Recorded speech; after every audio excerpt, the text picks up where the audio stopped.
Well, greetings to you, saints. This is Bishop Kirby Clements with a host of people here on this Saturday night gathering. And as you know, weather seems to be changing. It's a lot more light outside, and it's getting a little bit warm. So I'm really happy about it. It's been a wonderful day, a wonderful day, a wonderful day that I was asked, was it like a full moon? I said, yeah, several full moons, wonderful moons. Most of my life, I've been preoccupied with two groups of people, um, believers and unbelievers. That's been my preoccupation. When Sandra and I came into the ministry, we felt we had a mandate from the Lord that we were to do several things. Number one, to set in order things that we're wanting, or that is to set things right, help things to be adjust things. And we were to ordain elders in every city. So I felt that our ministry would be translocal. We would be involved in a lot of travel, and we have. We would be dealing with a lot of different people, both national and international, young and old, and all different nations and ethnic groups. And we were to encounter conflicts. And if we were to set in order, it meant we must have been or would be given the wisdom to adjust things, give insight. And as I look back over these many years and many books that we've written, the titles of them speak volumes. One entitled "And He Gave Them," which speaks of the co-equality of men and women. Another book on discernment, which means to distinguish, to determine times and seasons and proper response. You've heard me say many times that emotional pain is weakness leaving you. Whatever has created emotional pain really is not devastating. It's weakness leaving you, because the same thing that created pain before won't create it again. Like stress is strength increasing. When you go out and exercise, you get stronger. Well, there's psychological stress, and it makes you strong. The book that we wrote on the Kingdom Come, because I honestly believe that how you see the work of God, the will of God, how do you see the work and mission of the church? They're not both the same. The work of the church, believe it or not, is healing, it's deliverance, it's preaching the gospel. The mission of the church is to know Him and make Him known. That is, the church is to be an example. And that's one of the reasons why the Apostle Paul often says that if I come unto you, I have to speak unto you in four ways. Number one, I have to share the product of my knowledge, my experience, things we have seen and shared, and we have shared it a lot. Seen all kind of churches at different phases, have seen people in the various vicissitudes of their lives, whether it's birth, whether it's death, marriage, divorce, relationships, whatever it may be. Had to deal with them all in their controversial thinking, dealing with people who wondered if debt-free was the way we should live our life. And I've said that we live in a culture where to be debt-free may not be the best thing for you. There's something called taxes. And if you don't owe any debt, Uncle Sam will make sure that he gives you his. And so we've had to deal with all kind of people. Then Revelation, that's divine disclosure. That's when the Lord reveals. We want to know, why are we here? That's what we want to know. We want to know if we are called to be cultural critics or cultural architects. Are we here just to notify people of their mistakes and sin? Or are we here to make some adjustments? And where does that come from? I believe that God is not only God, but an understanding. So revelation is divine disclosure. You've heard me say that self-discovery is better than external revelation. I encountered the belief in that principle even this week. I was encountering people who we had consistently told that you shouldn't drive that fast, especially in a crowded area. And they just didn't seem to see the insight that I was trying to give them until they encountered the law. There's something called the law of gravity, and there's something called the law of space. Two things cannot occupy the same space simultaneously without a collision. And this week, they discovered that. They really did. So we know revelation. Then we know, believe it or not, doctrine. And I want to share a little bit of that with you tonight, a little doctrine, because I think it's important we talk a little bit about that. What should we be believing? What should we not be believing? And of course, believe it or not, The other thing is prophecy, and that's God speaking to us and speaking through us. So asking the Lord if He would speak to us, speak through us, help us to hear and to say some wonderful things tonight that will honor Him and invoke us all in the faith and obedience, and that He would enable us to understand things that He already knows about His world, His kingdom, His church, His people, and about each of us individually. I want to talk tonight from the topic of questions and answers. Questions and answers. That's what I want to talk about. I want to explore, if I can, the why, the what, the when, and possibly even the where. That is, to know why things happen, why things don't happen, because that's fundamentally our concerns today. We really want to know, what does it mean to be a Christian? When you come into the kingdom of God, this government of God, what is it like? What should we be doing? Back in the 80s, when Sandra and I were in the ministry and our children, we were desperately trying to understand things that were pleasing to God, and wrote a lot of books. And our books reflected the concerns and the interests at that time. One little book we wrote was called The Struggle and Triumph of the Believer. I was trying to desperately address some of the concerns that to know things like, is it right for Christians to have tattoos or have body piercing? Because people tattooing themselves and piercing. Our little granddaughter, when she was born, her mother and father had her ears pierced, and she was a little baby. And so grandmother asked them, "Did you get her permission?" And they said, "Well, she's too small." She says, "So you just violated her rights." Well, she doesn't. Yes, she does have rights. She has rights, and because she didn't know anything about body piercing, and you had her ears pierced, you violated her rights. In fact, you have violated her civil liberties. And so we want to know about it. We want to know about inner healing. There was a lot of things going on about inner healing. Can Christians have demons? And if you have hurts and wounds, should we take people back into times in their lives and walk them through? A lot of big teaching on that. We want to know as a Christian and a believer. How about relationship? And at the time, there were a lot of books being written. One was called The Seduction of Christianity. A lot of phrases being thrown out, such as toxic faith, abuse of authority, and all things like that. We had leaders who were supposed to be gifted, but they were not sanctified. And that was a major issue, because I was asked the question, can you be gifted and not sanctified? And I said, yes, you can. And here's the principle. Gifts are for ministry. They're not for sanctification. Gifts to heal, to deliver, to restore, to revive, to preach, to teach, and all of that.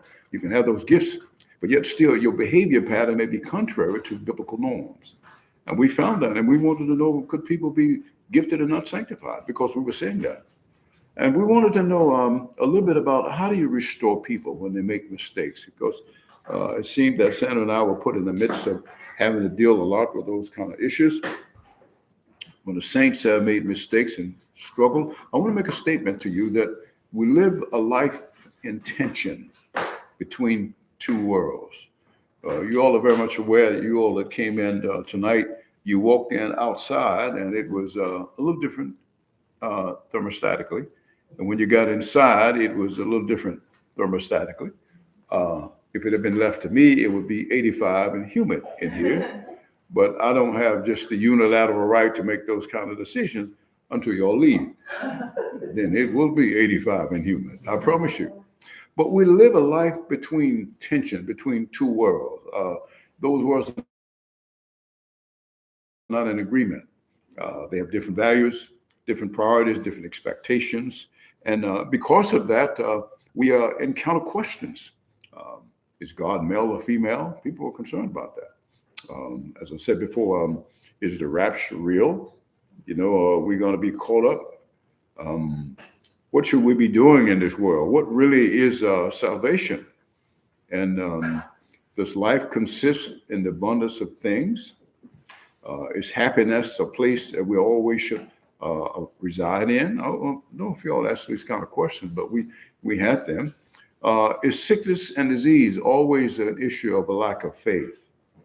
Is success and failure just a matter of zeal, enthusiasm, ability, or skill?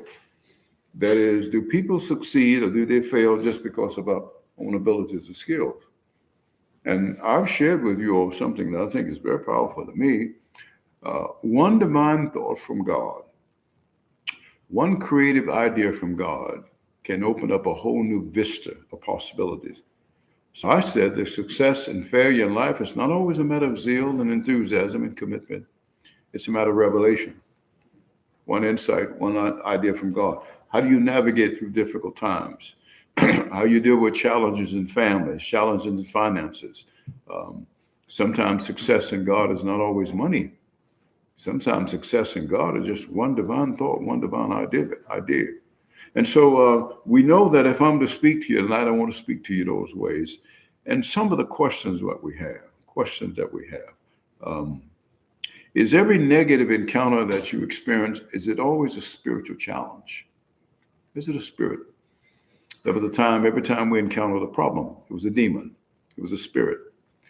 Faith was denial of reality. I'm not saying, I don't have a problem. I don't have difficulty. I have all I need. I have all money. I'm the head. I'm not the tail. I'm on top. I'm not beneath. And when in reality, you were beneath, you weren't the head, you were the tail. And your mama dressed you funny. We had all kind of issues that we were facing. And we were desperately trying to understand faith. How does faith work? And I've been talking with you a whole lot about that, how faith works, because I met people who've experienced stagnation. You all know the word stagnation? What it means? It means to get stuck. You see, stuck. And I have found that there are two dimensions of stagnation, excuse me. That can be vertical stagnation, okay? And that could be horizontal stagnation. Sometimes people violate our trust. We have expectations and they don't full up to them. Things we're looking for don't always happen, and that's because of people. And so we can't trust them, can't rely upon them. So we have what we call horizontal stagnation. That is, on our plane of living, we just can't move beyond that boundary. You understand? I've experienced that with people who've gone through a relationship crisis. They can't trust anymore. They don't want to trust people. Or you can have vertical stagnation, people who have stepped out in faith, believing that they had a word from God. And when they stepped out, what they believed didn't happen. People who were expecting the appearance of miracles and healing and deliverance and provisions. And so they felt that if they sow. And because of that, you found out that there are people who become weary and well-doing. And I wanted to know, how do you come to that? Why do people become weary and well-doing? Talk about tonight questions and answers, looking at the why, the what, the when, and maybe the where. And hopefully to give more answers than I have questions. But why do people become weary and well-doing? And I discovered some reason. Number one, if you've been sowing a long time without reaping, you could become weary. I'm an old farmer, and I know that if you keep sowing seeds and you don't see a harvest, pretty soon you get a little weary with that.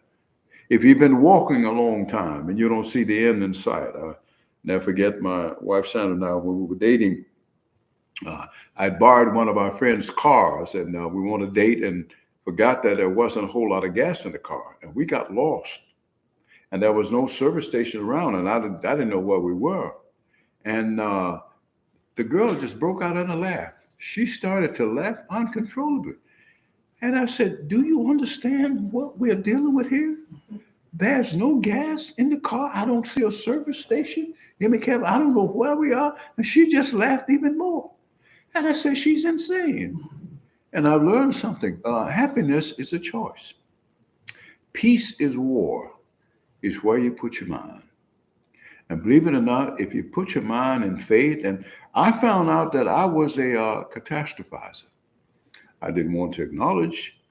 And my faith, my Santa was a believer. She could believe for the impossible. But life consisted in what I saw. If I didn't see it, it wasn't there. I didn't see a service station. There were no cars going here, and we seemed to have been lost and looked like gas was out. To me, that said tragedy. But to her, it was opportunity. So there's a thin line between faith and insanity. I'm not too sure where it borders down here. But I began to understand something about how faith works. Um, Faith works by doubt. First time I said that, I was in California. That was Word of Faith country, Kenneth Copeland, Faith, and all those guys. I was at a church, a large Word of Faith place, and Sandra and I was there, and I got up and I said, faith works by doubt. The whole church stood up and shook their Bibles at me. Said, no, you can't have any doubt. You have faith. I said, just wait a minute. I said, oh, hold on. I said, I'm a little angry. I said, just give me an opportunity now before you get angry, before you stone me. I said, now, Christianity is a propositional faith. There's certain things you have to believe in to be a Christian. Isn't that true? He says, right. I said, if you come to God, you must believe that he is God. Is that true? Yes, it is. And so you must believe that he will reward you, number one, if you diligently seek him. That's true. Well, what if somebody told you it wasn't true? Would that be a lie? I said, well, now, how can you say that, you get away with it, and I say faith works by doubt, and you want to stone me? I'm saying that any proposition, any statement that seeks to contradict a divine promise, a divine mandate, a divine principle, I have to doubt it. So if God says to me that I'm healed, and somebody says that I'm not, well, whose report am I going to believe? If God says I can do all things through Christ Jesus that strengthens me, and then somebody says to me that in school, you don't know enough, you're in the wrong program, you're not going to graduate. That happened. Been in a school, and they told us, now I'm saying this now, and I'm thinking of my professors, they're none of all, I think all of them are going now.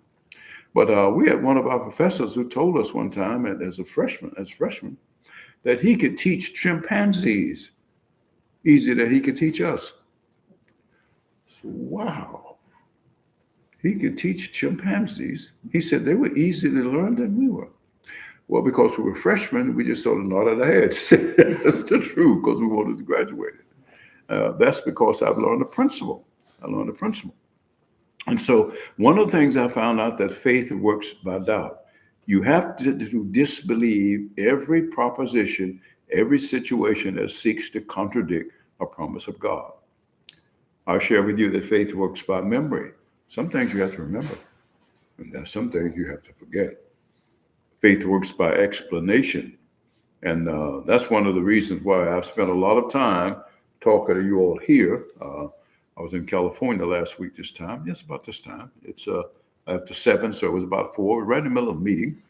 And I was introducing the meeting, and I made some statements as I came out about laws in the kingdom of God. You all know that. One of the laws is the law of perspective. That's the picture you paint of life. To me now, it's cold. For some of you, it's hot, you see. There's the law of place. There's a place you have to be in if you are to accomplish something in God. Last week, I had to be in California. And some people are thinking I have to be in Egypt in June. I haven't quite got that revelation yet. You know what I mean? I watched the pyramids on the History Channel. That works good for me. Okay. There's the law of association. There's some people you have to be associated with, whether you like them or not. I was with a group of people last week, and loving people, kind people. And fortunately, that not only did I love them, but I trusted them, and I liked them. There were a few that were questionable. But I found out that some people you have to be associated with. You can't leave them. You all remember Apollos had to be associated with Aquila, Priscilla. Timothy had to meet Paul. There's some of you in this room, we had to meet. I was accepted to go to Georgia Tech, to be one of the first ones to integrate Georgia Tech. And this was back in the 1961. I think the atmosphere was a little different back then. I think they were still the rambling wrecks of Georgia Tech. But there was a little bit of a sociological conflict. And do I need to say much more about that? Okay. sociological, and there were certain people they didn't quite want on the campus. And when we went down to visit the campus, and I think my mother got a glimpse of what was going on, she said, I'm not sending my baby down there. Now, when you have parents, no matter how old you get, as long as they're living, you're still a baby. I was grown, I had a family, and my mother used to refer to me as boy. Now, what is she going to do about that? So I didn't go. So there is a law of association. Some people you have to be associated with, some places you have to be. I was supposed to go to Morehouse, which I think was about a school. Okay. Supposed to go to Morehouse. I was supposed to go to Howard University School of Dentistry at the time that I went, which was 1970 to 1974. I was supposed to be in Boston from 74 to 76 because there were people that I had to meet, and there was a training I had to have. My family, my wife and I, Sandra, had to be in Oral Roberts in 1980. We had to make a visit there. Never been to Tulsa before. Went there, and my Sandra, in that place, Tulsa, Oklahoma, in the Mabee Center, made a pledge, astronomical pledge. And money spoke to Oral.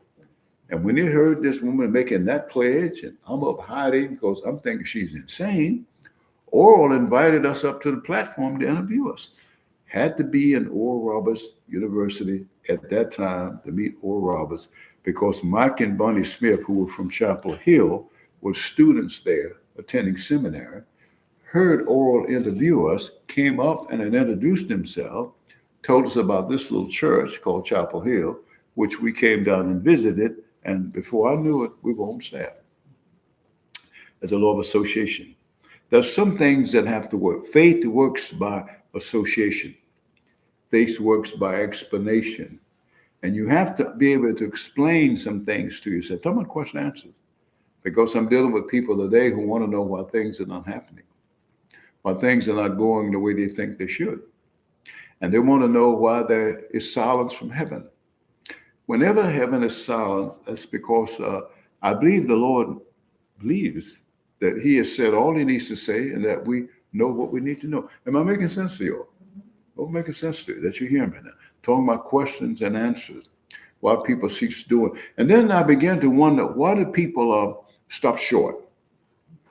Why do they stop short? Because I've had to deal something with what I call spiritual autopsy. How many of you know the word autopsy? It means dealing with the dead, finding out the cause of death, whether it was suicide or homicide. And I had to begin to understand why people stop short, why they didn't finish their course. And I felt fundamentally is because, number one, they had an offense with spiritual things. They had become upset with God. And one of the most powerful statements that's ever come to me is to understand a question. How big is your God? How big is your God? Is your God like a parent who's never satisfied? You know, is your God a pacifist, never wants you to defend yourself? Is your God a chauvinist, want men to rule over women? Some people think that. Is your God a God that has to be entreated by gifts and ministry? Because I've heard it said all the time, we have to appease God. Jesus Christ is the propitiation for our sins. Do you understand that word? Perpetuate? I mean, he's taking care of the deal. He's dealt with the sin problem. You understand? And so because some things haven't worked because they felt that God was consistent. If I do this, God must do this. Now, Christianity works by repetition. You got to hear me here. There's some things you have to repeatedly do. You need to pray, okay? You need to remember, okay? You need to confess your faults, your sin, before the Lord, not before people. You understand? You need to attend a gathering of people called believers. You need to have faith. You need to trust and believe God. You need to learn to forgive yourself. These are things that are repetitive here. But I've learned a critical thing. You can't standardize God. And the most powerful revelation that's ever come to me is the idea that God doesn't do the same things always the same way. That to me was just, I can't tell you, that illuminated my mind. Because I always thought now if God was if he's gonna make provision, he's gonna have to give some money, because that's what we needed. we needed some money because that's what they were asking for. As they said, now we don't pay bills with air. And then I found out there's something called favor. There's something called grace. There's something called open door, closed door. There's something called, believe it or not, moving people out the way. Have you all ever seen anything like that? Where the Lord just removes the wrong people out of the right place at the right time. They're no longer there. I'll never forget my Sandra and I, no, it was my son, Kirby Jr. We was getting ready to register for Oral Roberts University. And Sandra wouldn't like me to tell the story, but it's true. We didn't have any money. And he called me and said, Dad, I'm up here to register. He said, we don't have the money. We were expecting some money to come in, and it hadn't come. I don't know if y'all have ever had that little dilemma, where you're expecting something to come and didn't show up on time. We said, God is never late, but he's always on time. Well, I told him, I said, well, you need to go and register. Well, I don't have any money. I said, well, just go into the bursar. Well, he went. Okay. And when he got there, he was filling out his paperwork. And when she told him how much money it was due, he swallowed just like I did. And all of a sudden, the computers crashed. Computer just boom. And so the woman behind the bursar, she said, my machine went down. And she kept working, trying to get the machine back up. Y'all ever had that dilemma when the machine just goes down and you try to get it back up, everything, y'all, technical genius, y'all know what to do. Me, I would use words you can't use in church. Oh, praise God. And so the lady told him, she said, well, she had a long line. She said, well, I just got to go on the register, and we just have to take care of the finances things later. So she registered. She gave him a permit. He went and got his books. Now, I never would have expected that it to be done that way. You understand? And because if I thought it was going to be done only by money, I would have panicked. Some people have looked for deliverance and it didn't come the way they thought because they sought the standardized God and think that he does it always this way. Medicine is not a contradiction of faith. Sometimes God heals supernaturally, but sometimes he heals by medicine. I can prove that. We've had surgeries. We've gone to doctors. I go to doctors now. I believe doctors. I do believe. I had one that I thought was a liar. I won't go into that story. But nevertheless, I believe that God. So when you think that God does the same thing always the same way, it creates what I call a frustration, and you can become stagnated. So when I'm talking about tonight, questions and answers are, how does faith work? Faith works by explanation. You have to be able to explain negative things when they occur in your life. How many of you have ever experienced fear? Okay. Fear is a preoccupation with our human inabilities. Faith is a preoccupation with God. You know how fear comes? Fear comes from uncertainty. It comes from ignorance, but sometimes fear comes from knowledge. Fear comes when you become aware that your human inabilities are not up to task. So we get nervous, we get anxiety. Ever been that place? And I've told you many times that God can compensate for your human inabilities. Ever felt that you didn't have enough? Because that's always our issue, thinking we don't have enough. Not just enough financially, but enough spiritually, enough psychologically. And God always gives just one thought. I'm making a sense to you all tonight. Hope you hear me, okay? Because I'm talking about questions and answers. I'm talking about the idea of faith. How do we deal with conflicts? As I said to you at the beginning, Sandra and I have been set apart by the Lord to ordain elders in every city, and sometimes restore people who get into difficulty. And I've often been asked, how do you restore people when they lost their way? I'm a dentist by training. And one of the things that I have to do as a dentist, I have to first, before I treat patients, to discern what is their problem. It's called an examination. I have to find out the cause of the pain, and I got to find out which tooth is it, what's the nature of the pain, how long has it been there, what is the cause, and is the patient willing to comply with my recommendation? I have to determine. That's called an examination. Once I make an examination, then I have to make a prognosis. Can I help this patient? Or are they going to work with me? Because you all do know we work with God. God doesn't do everything. You know that by now. In fact, there's something called divine liability, human responsibility. You all know those words. What is God liable for? What are we responsible for? And so I have to then, once I determine the prognosis and the diagnosis, then I have to work up a treatment. Now, when people stumble, when they falter, when they get into bad difficulty, I've concluded that it's a matter of beliefs. All behavior is a matter of a belief. And I'll be honest with you, I think they lost contact with God. I'm convinced that. When people do things, now sometimes they do it out of ignorance, but most of the time the ignorance is a matter of lack of information. They have a faulty concept of God. They were believing that God would do something, they got disconnected. You've heard me say that it's not original with me. I have to quote my good Bishop Dale Bronner. He said, when people cease to believe, they cease to behave.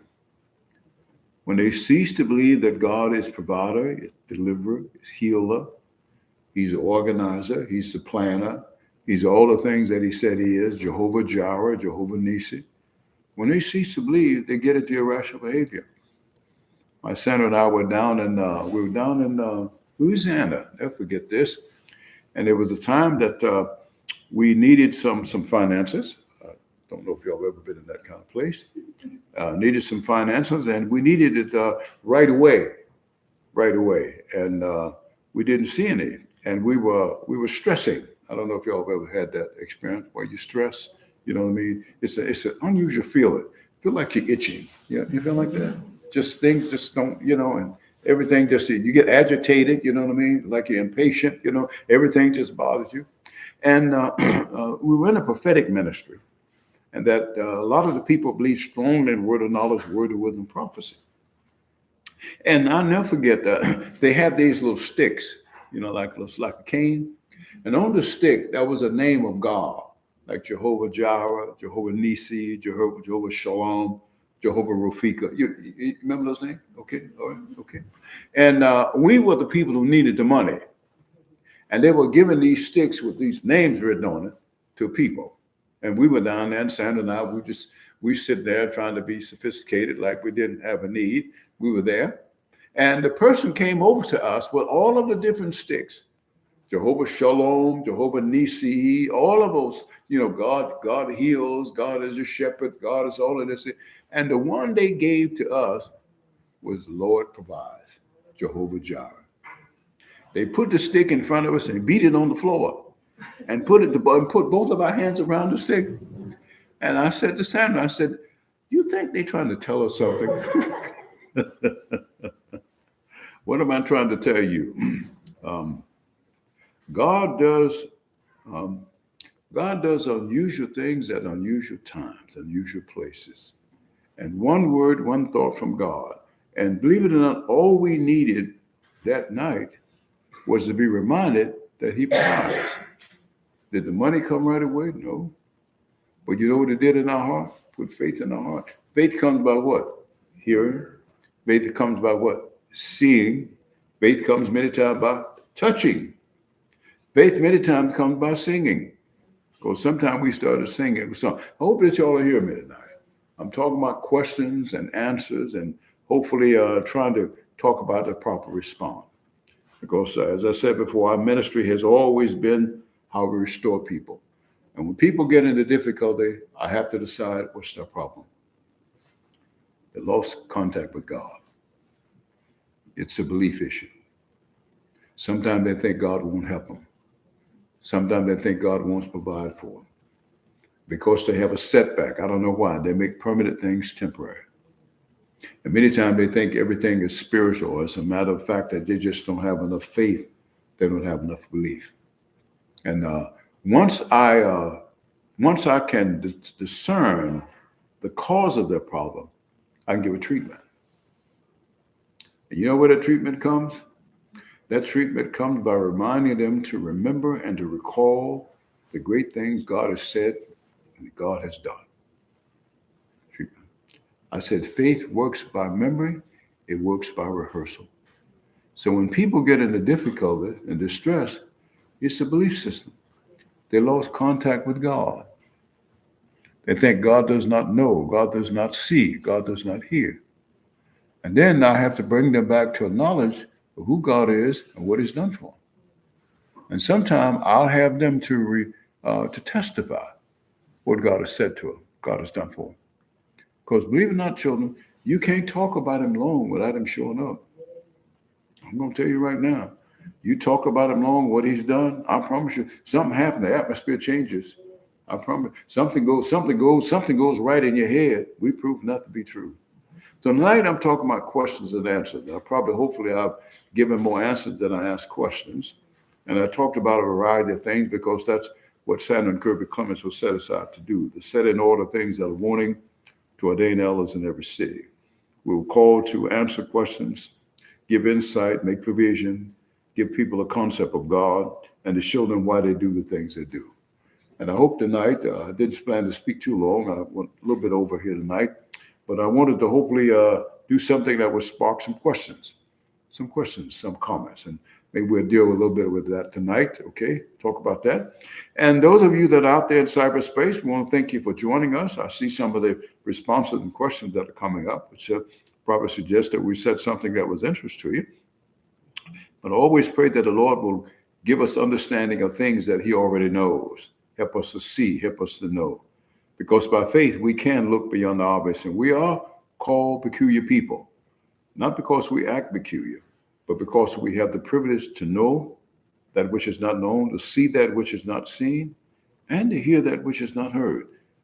In short, we're called to hear from God. So I want to thank the Lord for tonight for putting this on my heart, questions and answers. And we've tried to explore some of it tonight. And I pray that this has been a help to you. It's always a help to me, and the folk here greet you.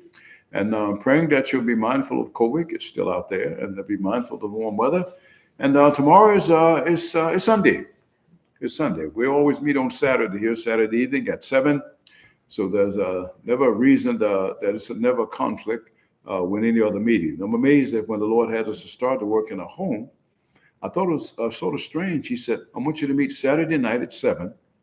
Wednesday night at 7:30. It didn't enter my mind that we had this mega church right next door, which nobody's been in the building now for 18 months. And there were thousands of people. And that on Sunday morning, cars were everywhere. So how many of you figured out that God is smart? Yeah. I hope you have. I figured it out. Well, the Lord bless you and the Lord keep you as always, and cause His light to shine upon you, and above all that you will obey it. That's a good thing to do. Bless you. Well, saints, okay.